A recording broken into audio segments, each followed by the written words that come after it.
চট্টগ্রামের টেরি বাজারে অভিযান চালিয়েছে ভোক্তা অধিকার সংরক্ষণ অধিদপ্তর। সকালে এই অভিযানে মেগামার্ট নামে একটি প্রতিষ্ঠানে ব্যাপক অনিয়ম পায় ভোক্তা অধিদপ্তর। জরিমানা করা হয় ১ লাখ টাকা।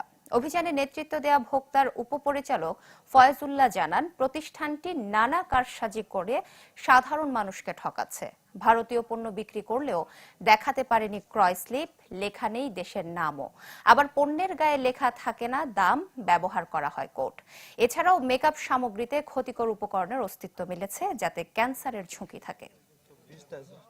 কাস্টমারকে এটা মেড ইন ইন্ডিয়াই বলবেন, কিন্তু আপনার কাছে উৎসবের খুশি হবে নগদে বেশি, কারণ ঘন্টায় ঘন্টায় আছে গিফট জেতার সুযোগ।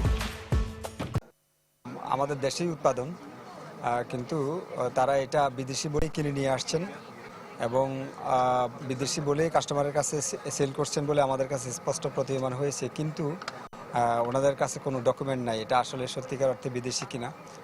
অনুমোদিত কসমেটিক্স বিক্রি করে, আর হচ্ছে কিছু কসমেটিক্স আছে দামি কসমেটিক্স ২,০০০-৩,০০০ টাকা দামের, কিন্তু এখানে আমদানিকারকের কোনো স্টিকার নাই। এগুলি ভুয়া হতে পারে, জিঞ্জিরা কোম্পানি হতে পারে। আমাদের মেগামার্টে আমরা মেড ইন বাংলাদেশ লিখি নেই, সেইটা ভুল ধরছে ওরা। আমরা ওদেরকে কথা দিচ্ছি আমরা মেড ইন বাংলাদেশ লিখবো।